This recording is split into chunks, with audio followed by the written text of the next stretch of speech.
Hello, everybody. This is Andy from Swarm64, and I want to welcome you all to today's webcast on push-down scale-out database design, featuring Samsung VP of Storage Pathfinding, Pankaj Mehra, and Swarm64 CEO and co-founder, Thomas Richter. For those of you who are new to Swarm64, we're a company that's based in Berlin and Boston. And we are in the business of making Postgres, open source database, go faster, right, through different high performance innovations. Our agenda today is really around the topic of improving data warehouse scalability and performance through push down scale out design. We'll start with a quick definition of that and how this became the new thing, why you should find it relevant. And then we'll dive more deeply into the enabling technologies, which include computational storage, and that's what Pankaj will cover. And then Thomas will be back on to talk about database acceleration and how Postgres, the Postgres database specifically supports push down scale out, so that you can take what you learned today and start applying it within your data center or on your cloud. All right, so quickly, the topic of the day is push down, scale out, and really the part of that topic that needs the most definition for people is the push down part, because a lot of us have heard about scaling out. Push down design is really the newish practice of sending your computation to storage instead of retrieving all of your data from storage and bringing it to computation, and return a much smaller group of data back to the CPU, right? Data that's already been filtered, aggregated, joined, etc. So it really reduces the traffic, data traffic between storage and processors, and allows you to scale and operate your database much faster. Okay. So with that, I'm going to turn it over to Thomas Richter for more detail on that topic. Thomas? Yeah, hello everyone. So moving data has actually been a problem for a long time. And first, as illustrated there by the spinning disk, it used to be the opposite problem, actually. It used to be the problem of pushing enough data into the compute units, into the CPUs. And the same is true with network-attached storage initially. And over the time, however, if you just flip to the next slide, and with the advent of SSDs, the opposite problem happened. So if you look at, for example, Samsung has been one of the front runners really of SSDs and comparatively low-cost SSD arrays in consumers' devices, but also in servers. And if you basically SSD enable your solution, suddenly you get the opposite problem, that a very large amount of storage is delivered and then the compute units cannot cope. So in a way, it's been a very, very long journey from spinning disks, inherently slow to deliver data, to NVMEs, modern NVMEs being so fast that now the CPUs are struggling to keep up. And next slide, please. If you eliminate that bottleneck through smart SSDs, and we'll cover this in much more detail later, what you effectively gain then is an overall more balanced system, which effectively means faster queries. It's easier scaling. It goes to bigger scale as a whole, because you're actually utilizing the power of every individual compute node before you're scaling out. You can therefore run more users and more complex queries on your systems. Next slide.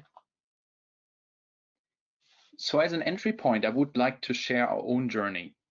So we are in the Postgres ecosystem. We are a company accelerating Postgres, and therefore we have some experience with different forms of interacting with storage.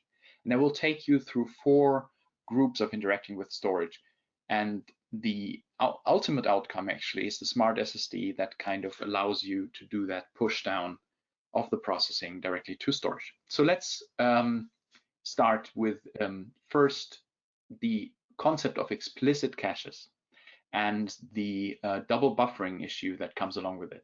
And then after, I will talk about memory mapped files. Then I'll talk about direct asynchronous and generally those concepts of doing high performance, high bandwidth I/O. And then finally, I'll come back to the SmartSSD. Okay, next slide, please. So rewind 20 years back. Databases largely based on spinning disks, and the concept, and this is something that you will, for example, find in Postgres because that has been started in development around the era of spinning disks. So anything you would retrieve from a spinning disk, a random retrieval would be very slow and it would be very low bandwidth. A sequential or predictable retrieval would still be comparatively low bandwidth, but it would have a certain latency, but it would be somewhat acceptable. So in a certain way, your worst case scenario is your unpredictable random read. Hence, these databases made the choice to explicitly buffer. So they could very fine-grainedly control what they would want to buffer, for example, certain areas into which there would be a lot of random reads, and what not to buffer, for example, big tables, which would be read sequentially. These explicit caches are good, but they come with an inherent problem, and that is that typically not only your software application will run explicit caches, but there is also an operating system running a file system that keeps its own cache. And so those two tend to do something that is called double buffering. They tend to not be very coordinated in keeping data only once in your working memory, in your RAM. You may actually have something cached in the operating file system cache as well as in your own software. So let me contrast this with a newer development. And next slide, please. Memory mapped files. This is something that, for example, has been heavily used by MongoDB with very good effect. And also Swarm64 used to utilize memory mapped files very heavily. What you do is you map part of your files into RAM, and then it actually does look in a way like RAM to your software. The specifics of this I will not cover, but essentially all that magic trickery is done by the operating system. And it also does all the heavy lifting. It's very, very elegant in a way, because the operating system behind the scenes allocates whatever spare RAM resources it has to use as a buffer for caching your data. But the downside is you're actually turning your CPU into an accountant. And this is really what we found about a year and a half ago or so, that as we move the performance boundaries further and further, we actually ran into an issue that most of the time, the CPU was not actually doing useful work and processing SQL queries.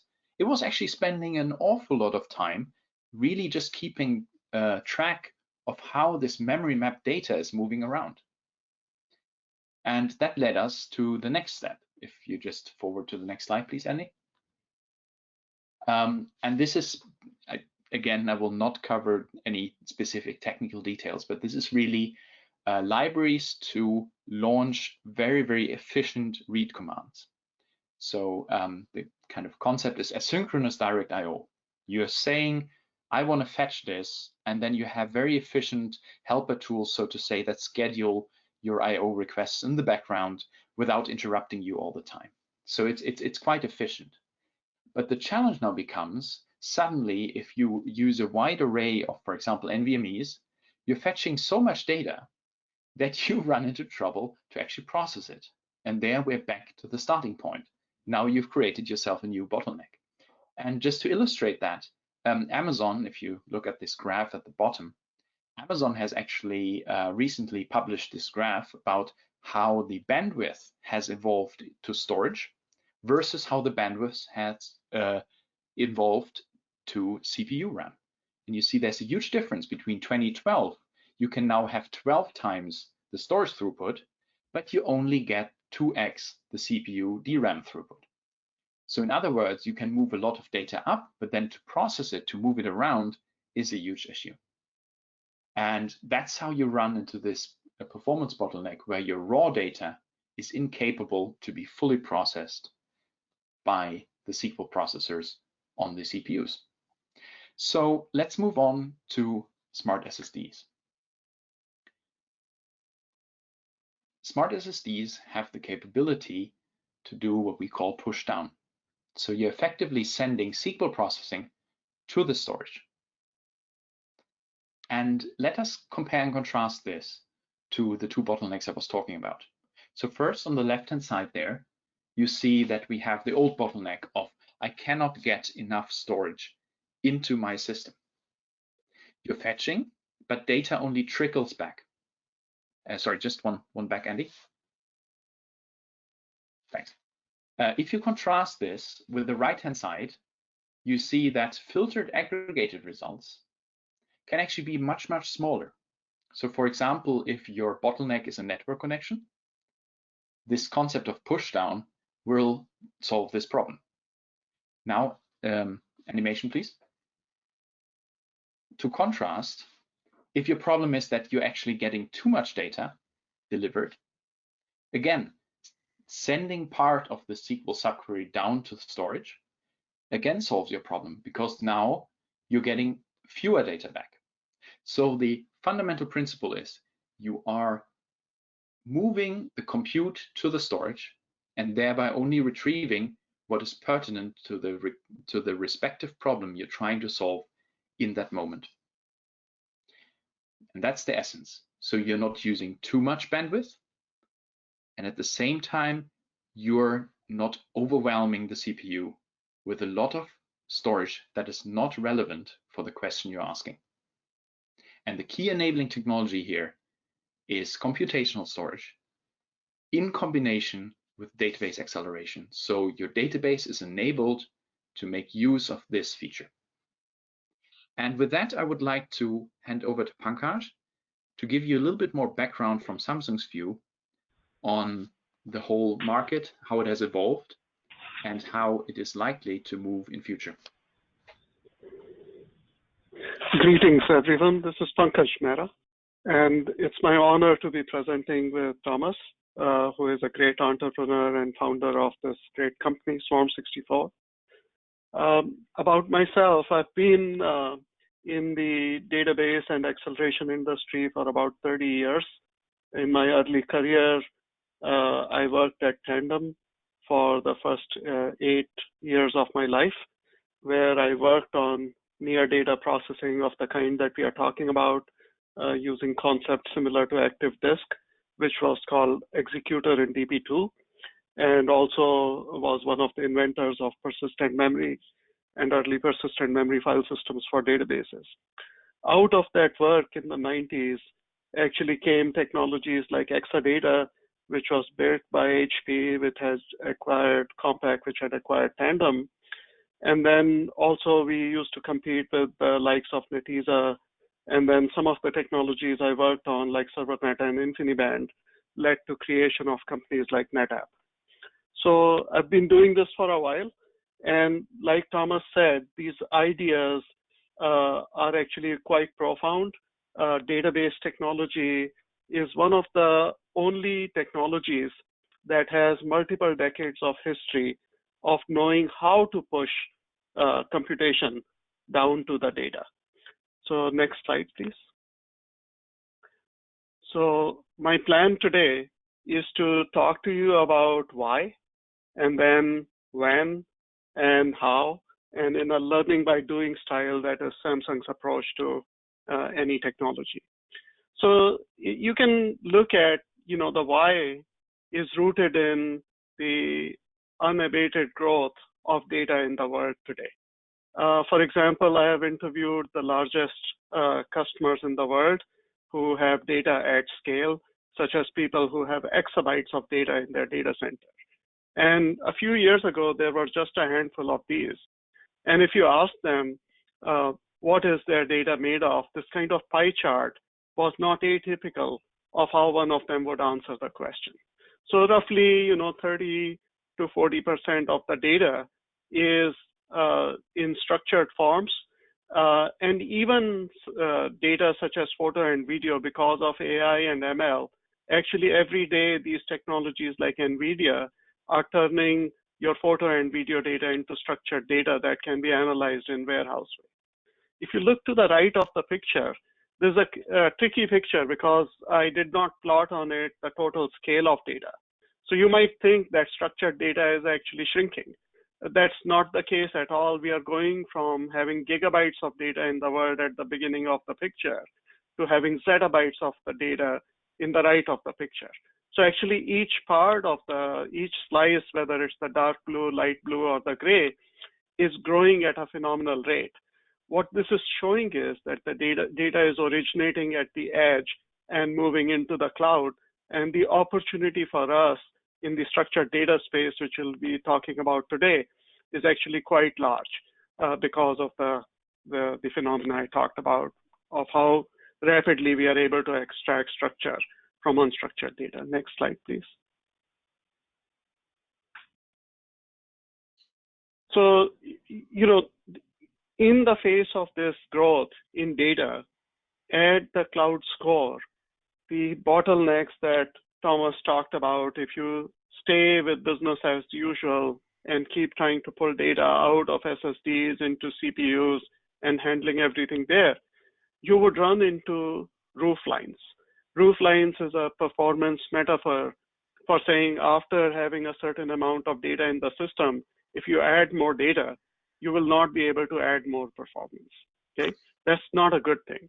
Also, if to fight that, after having a little bit of data in every node, then you start a new node and yet another and another, this idea of scale out then becomes its ugly form called sprawl out, okay? That's very inefficient. So what I will talk to you about in the rest of the presentation is how do you handle this? Likewise, you know, if you are handling structured data at the edge, where you're trying to deliver insight to your end users through analytics, the latency in analyzing that data can lead to user frustration and churn for companies, as well as if you then try not to handle that data at the edge, but move massive amounts of data to the core, that can lead to very high communication costs. And the inability to deal with very large amount of structured data near where your users are actually results in failed opportunities to capture context, which actually is the foundation for money making through advertising and even like game watching in things like Twitch. So the kind of database technologies that Swarm64 is working on, such as Postgres for analytics, actually have value across this ecosystem of data. Next slide, please. So if we double click on those bottlenecks and inefficiencies, we will see that, you know, they take many forms, and we'll be talking about the first one today, which is processing power and processing bandwidth, having to keep up with the data, okay? But there are other ways, like when you have massive object stores, not databases, or if you have disaggregated storage, that these bottlenecks show up in different ways. And Samsung has technologies, not just the smart SSD we'll be talking about today, but other technologies in our portfolio to deal with specific ways those bottlenecks and inefficiencies come in data at scale. So if you go to the next slide, Andy. So this is a quick picture for context for, you know, what technologies we are working with. And like Thomas said, you know, the idea of computational storage has been around for a while. Like I said, you know, in the 90s, we knew about active disk and executor in DP2. Same way, you know, disaggregated storage since the days of fiber channel in the late 90s, we have known about storage networking convergence. And the idea of key value device, which is how to build efficient object and file storage, started with Garth Gibson at CMU in OASD. And you might ask, why are we revisiting these ideas 25 years out? Why is it that we are looking at things like active disk, which existed in the days of HDD again? The reason is that these ideas for last 25 years have been practiced as system and software ideas, where, you know, they were implemented on x86 CPUs. But because now we have SSD storage, we have data that is coming at such a fast rate that if we try to realize these ideas in conventional way, like using systems and software, these ideas no longer work. And so Samsung for last 5-6 years, for example, in computational storage space, we started within storage compute, and we are now working with smart SSD because we are trying to put data and compute in every device so we can scale to much more amount of data per server for both performance and efficiency reasons. If we go to next slide, please. So this summarizes, why SmartSSD is the right Samsung technology for this picture, because of reasons like Thomas said, the need for acceleration, the need for reducing data-related CPU overheads, whether they're in the memory subsystem or I/O subsystem, minimizing protocol terminations such as pulling data using storage protocol and then applying a compute protocol to it, or on the host CPU, saving L2 to memory bandwidth, and scaling data bandwidth with the amount of data in the system. So let's double click on the SmartSSD computational storage device technology in the next slide. So to understand how you would do this, let's look at where the gap is. So the gap forms because people are trying to take data that is sitting in their operational data stores, such as is shown on the left here, and moving them through things like extract transformation load or ELT or other technology into data warehouse. This approach, led to things like HANA and in-memory computing in the past when data was small. But as you look at the bottom right of this picture, you see that the in-memory compute approach only works when you have small amount of data. When you have massive amounts of data, such as is forming in data lakes these days, or even in very large data warehouses, such as Swarm64 is dealing with, the data scientists don't want to learn 50 different frameworks to deal with data at different scales.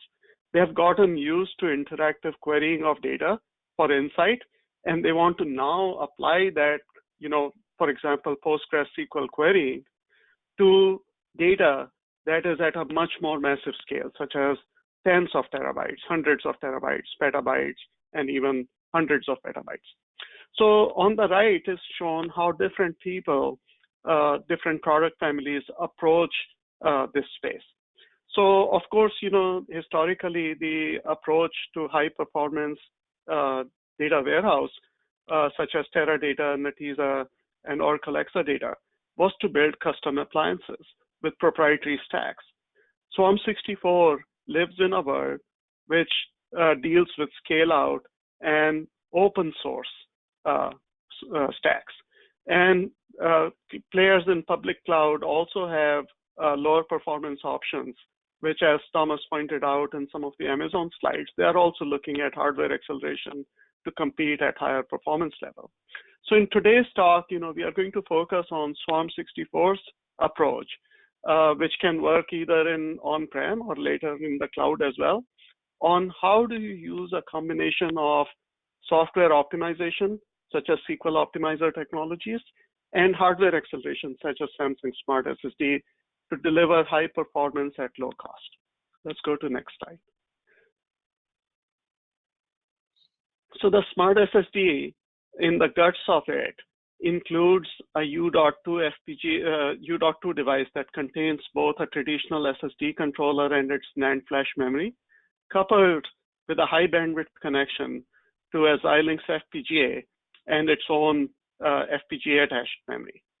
As a result, this device has great internal bandwidth, and as you add more device, it adds more and more bandwidth to the data path. It also brings more compute with more data. And if you look at the middle pane, its acceleration concept is that unlike the red curve, where after adding a little bit of data, you can completely overwhelm 2 sockets of x86, which is a typical server in the data center, with SmartSSD, you can not just bulldoze past that roof line and keep scaling to more and more data per system, but also you could do this at a higher slope. So we don't want to just talk about empty principles. In my last slide, I actually collected some evidence of how we've been doing this in different spaces. So at the top in the right pane, we are showing that Swarm64 on SmartSSD can deliver order of magnitude performance improvement versus Swarm64 on traditional SSDs in the same server. In the middle pane of the right, we are showing that this idea also extends to tasks such as media transcoding and media object stores. And then in the bottom right, we are showing that traditional storage tasks such as just decompression and virtualization can also be accelerated using smart SSDs. And in each of these charts, what you will notice is that as you add more and more smart SSDs to the system, the performance is expected to keep scaling. So to describe the details of how the database works with smart SSD, let me hand it back to Thomas. Thank you, Pankaj. So, you know, our reference stack here, our push-down scale-out stack comprises the free open source Postgres database, coupled with the Swarm64 Postgres accelerator, running on the smart SSDs computational storage that Pankaj just described. Use cases that we see most often for this architecture include data warehouse modernization. You know, clearly as Pankaj just outlined, there's a lot of benefit to be had here, cost savings and faster queries, real-time analytics, and all sorts of goodness. Secondly, definitely has applications in kind of hyperscale and companies who built SaaS and cloud systems on the Postgres database and are having trouble scaling their businesses, you know, supporting more and more concurrent users, especially those that provide kind of analytic dashboards.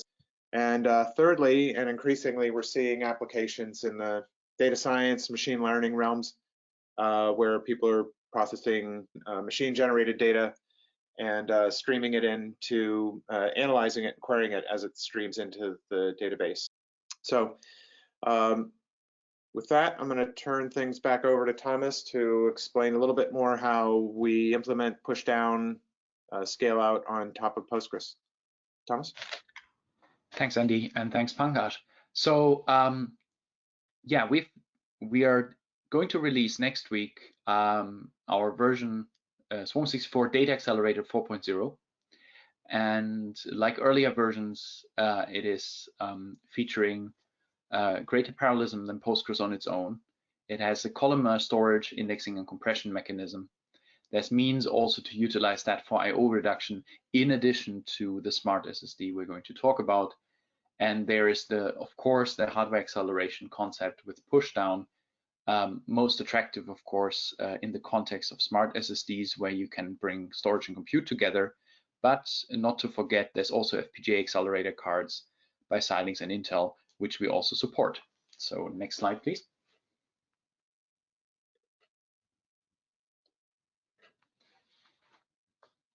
So if you let me take you through some of those details, just to give you a little bit background of what our product can do to Postgres. So Postgres on its own is exposing a certain amount of parallelism, but you will find quite quickly that especially in these kind of very complex queries on these very scaled systems, it runs into parallelization bottlenecks. Number one, as you can see on the left-hand side, it doesn't keep parallel for very long in its execution. And secondly, the degree of parallelism is not as high as it could be. This is where Swarm64 stepped in and said, okay, let us add additional features to Postgres so it can be more parallel.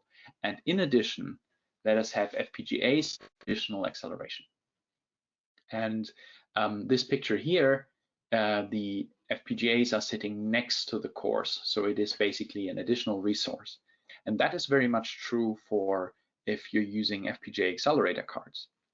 In the smart SSD, you can conceptually think that those additional processing units are actually with the storage, which makes it even more elegant. And then there's some other things that are useful, but we will not go into too much detail in this webinar, that are, for example, specific ways to store data with columnar indexing and efficient storage. So you're basically able to push the data through the system very quickly as needed. Next slide, please.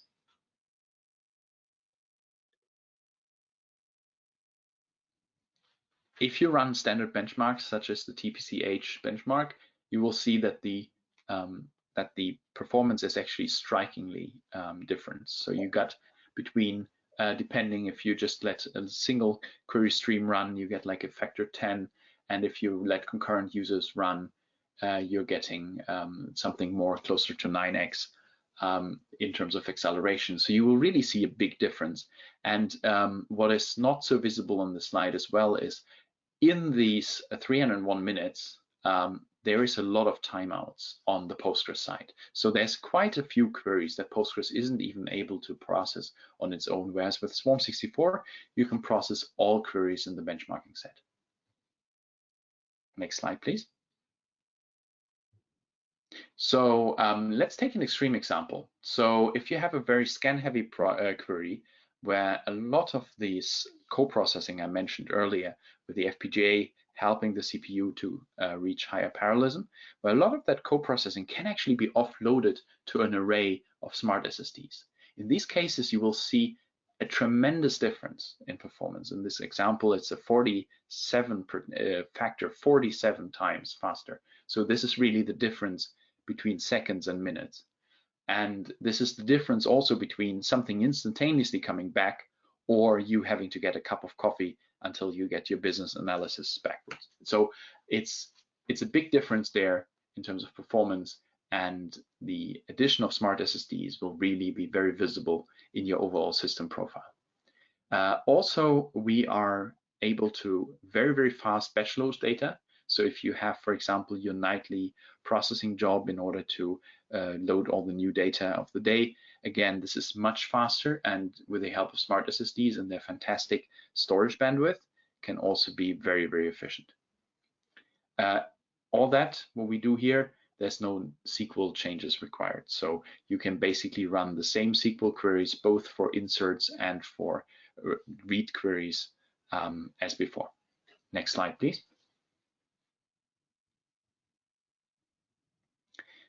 So now let us look at the anatomy of a query and how this hangs together with smart SSD processing. So at the top line, where behind this number 1 on the left-hand side, you will see that we first develop a parallel plan, and then we are actually running basically running some optimization on selectively retrieving data. So we are basically finding out, okay, what data do I need to retrieve for my query? And as soon as I do this, I'm actually pushing the query directly down to the smart SSD. And just an example in this query, I could, for example, select the data that is pertinent to my query based on the ship date and the interval, so on the left-hand side. And then it would basically be instructed, the smart SSD would be instructed to process the query, and it would then decompress the data, pick the columns that are pertinent to the query, and already filter the rows based on, for example, am I between a certain date range, and am I, for example, looking at a certain discount level? And those kind of query parameters would be directly processed in the storage. So we're looking at quite complex processing that can happen there directly. And then only the kind of data that matches all these conditions will actually be pushed on. And in a query like this, you will find that there's a gigantic difference, like a factor 50, factor 100 difference between just retrieving data and sending everything upwards, or applying these conditions. So it's really the kind of difference between getting 10 gigabytes or getting 200 megabytes. And if you scale that to an array of smart SSDs, this will become very pronounced, and it becomes the difference between your CPU struggling to keep up versus your CPU keeping up quite easily. Next slide, please.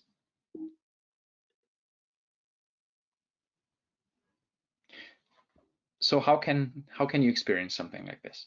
Well, one example is there are reference servers. In this example is Lenovo with an AMD CPU, but of course there's other systems available as well with Intel CPUs, etc. So in this example, this is a quite nice 1U form factor, 64-core AMD CPU, a certain amount of RAM, and then an array of 8 Samsung Smart SSDs. And that can then really deliver tremendous performance. And we're really looking at, for example, rack scale performance with some of those old legacy data warehouses. And why is that the case? Well, not only do you have a decent amount of CPU processing cores, much more importantly, you have a tremendous amount of SmartSSD processing capabilities. So this is one way to experience it, and Andy will later also mention some other ways, for example, in different cloud offerings where this can be tried quite easily. Next slide. So let's look at a real example. This was a single query, and this was just a single query running on its own, just for illustration purposes. There's much more headroom, so you could run many of those, maybe 10 of those simultaneously. But let's look at the anatomy of a single query. So you will see on the left-hand side is kind of a zoomed-in version of that. And what we did is we plotted the data that was actually read on the SmartSSD and provided to the FPGA processing in green upwards, and then the data sent in red downwards. And you see that the data read and the data sent actually have a tremendous difference. It's almost a factor 10 here. And what you also have to keep in mind is this is compressed data. So we are actually looking at a factor 30 or 40 in this specific example of the raw data processed every second versus the data sent up to the CPU for further processing. In other words, it allows your system to be much more scalable to handle much larger amounts of data. Another nice thing you can see on this picture is that all those different processing units actually work together very symmetrically. That was another thing that was very important to us.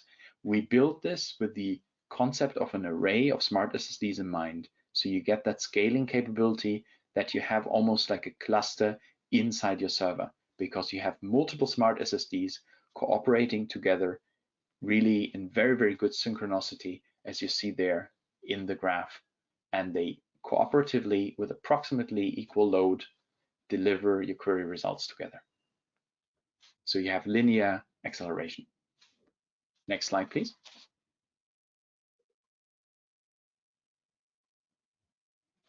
Now, let's take one step further. At Swarm64, we are also really contributing and being very proud of contributing back to the Postgres community, trying things that others in the Postgres community have recommended, taking it one step further, maybe helping to resolve bugs in this concept and so on. So one thing we did is we took a reference design by Bruce Momgen, one of the contributors to the Postgres ecosystem, and we actually built it. And this is around scaling out a single Postgres node to multiple Postgres nodes using only tools that Postgres itself has already built in. And of course, we found a few minor issues there and helped to fix it, and we open sourced the entire code. This is a patch that can, and a setup script that can are all provided.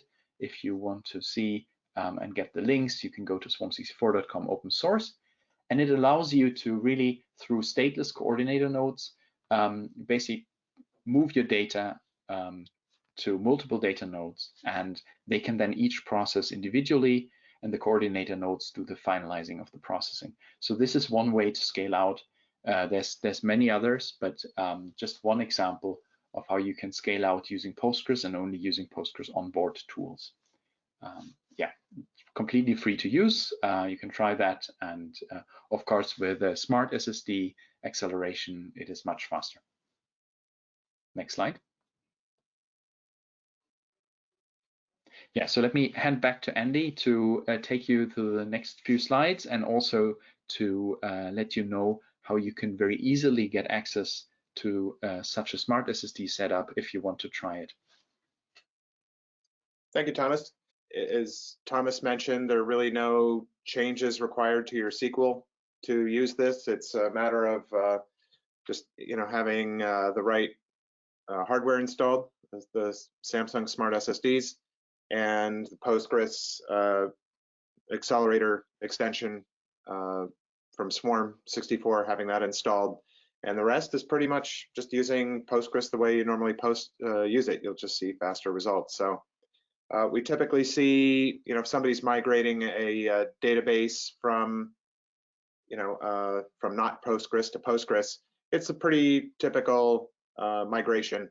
It's just that it's going to run faster in the end, right? So we really don't, the message here is that using Swarm64 and push down scale out doesn't really change the database design and development work that much. Just in the end, hopefully, reduces the amount of tuning and other DBA gymnastics you have to do to normally to get, the type of performance you need.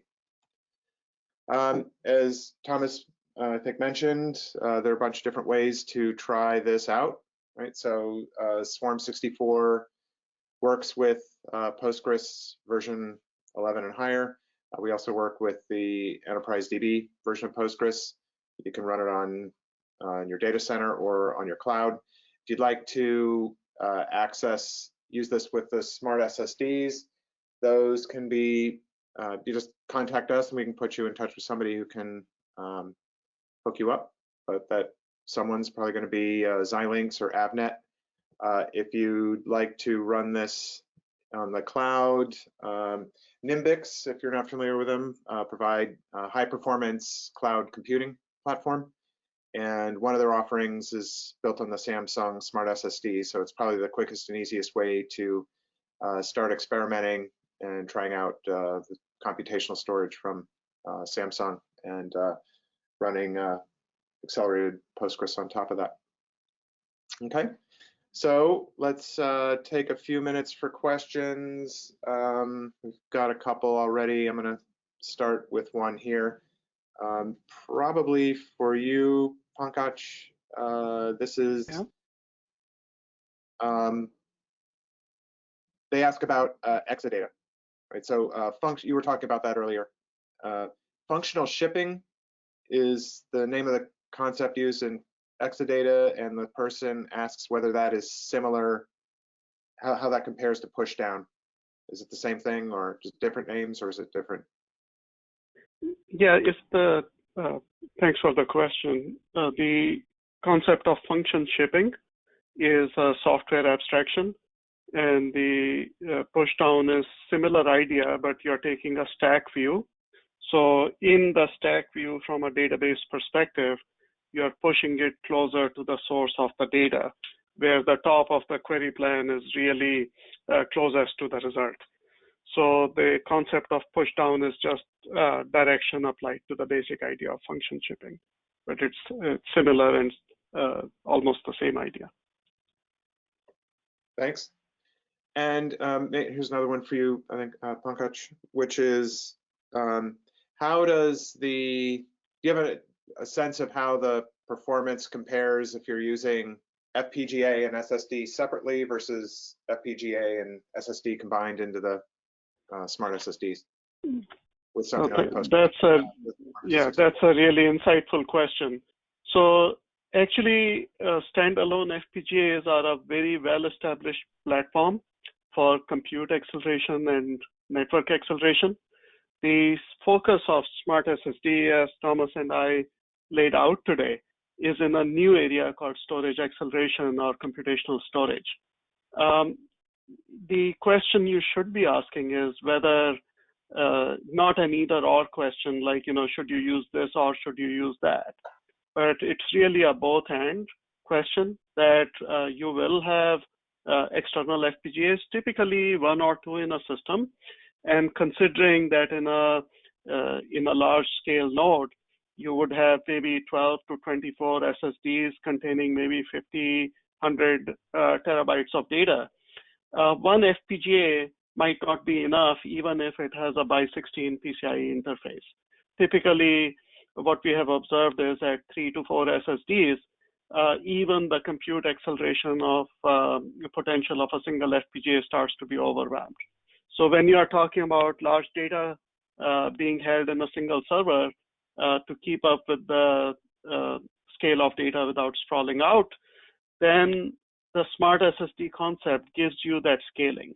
So for example, for database queries, you would be doing the scan heavy portion of the work on smart SSDs, and you could still be doing top of the query plan operations such as sorts, group bys, or that maybe even some aggregation operations on the compute acceleration side of external FPGA. And indeed, you know, so that's the short answer is both and, but it's not either or.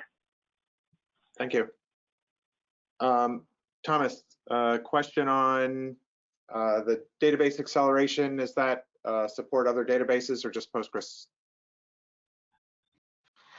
So at the moment, we are supporting primarily Postgres. Generally, it is fairly easy to get to Postgres from many of the derivatives that have been developed based on Postgres. So just some databases you may not aware that behind the scenes, they actually have been built on Postgres. One is Greenplum. Another one is IBM Netezza. Another one is, for example, Amazon Redshift. So those databases generally tend to be extremely easy to migrate from. Then with our partners Enterprise DB, it's actually fairly easy with their Oracle compatibility.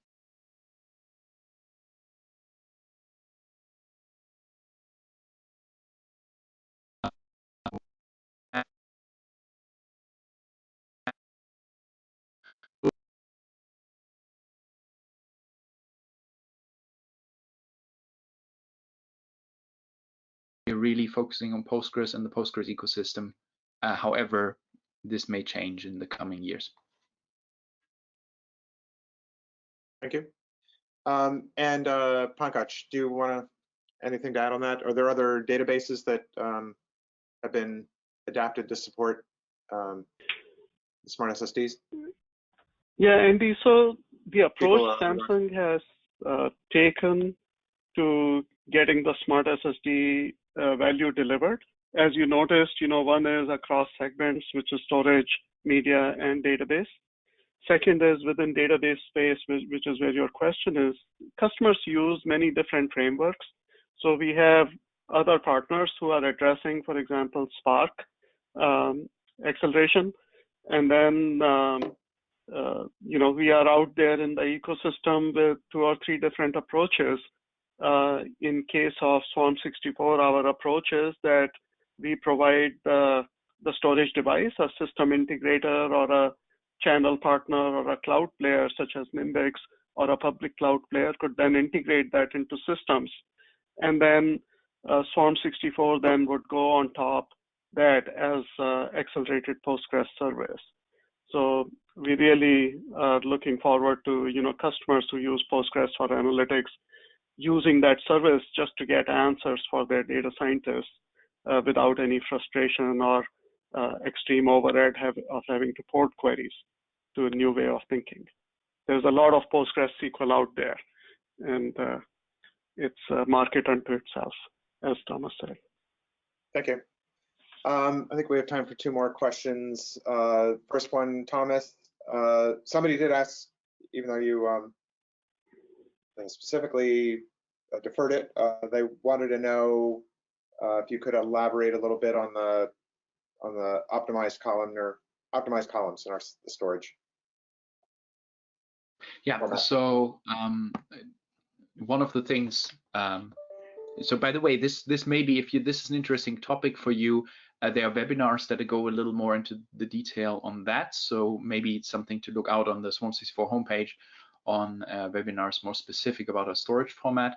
But generally, we found, especially for data that you typically would handle in a data warehousing context, like maybe more log data, more line items from bills and things like that, recordings of your orders, etc., that you would benefit really from a very compact storage format. So we combined a few things. We made it a hybrid row column. Yeah. So again, have glossed over the details here a little bit, but basically we keep a structure that is somewhat columnar, but still very easy for Postgres to process, because Postgres is really a row store database. It's really quite a transaction focused database. So it tends to be row store.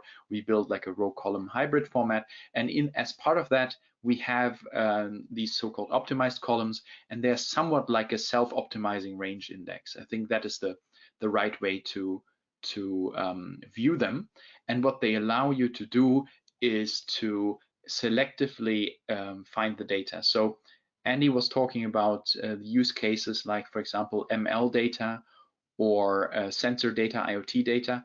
quite often you may have timestamps in there, and it may be very, very advantageous to only look for a specific timestamp, or if it is geospatial data, to only look for a specific range, for example, a specific geographic range or something like that.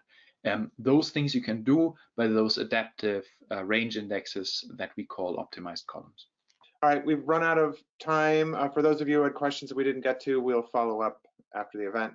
But want to thank Thomas and Pankaj for sharing their expertise with you today. I hope everybody benefited from it. I want to thank everybody who joined us today or watched the recording in the future, and look forward to seeing you all at online events in the future. Thanks very much, and stay well.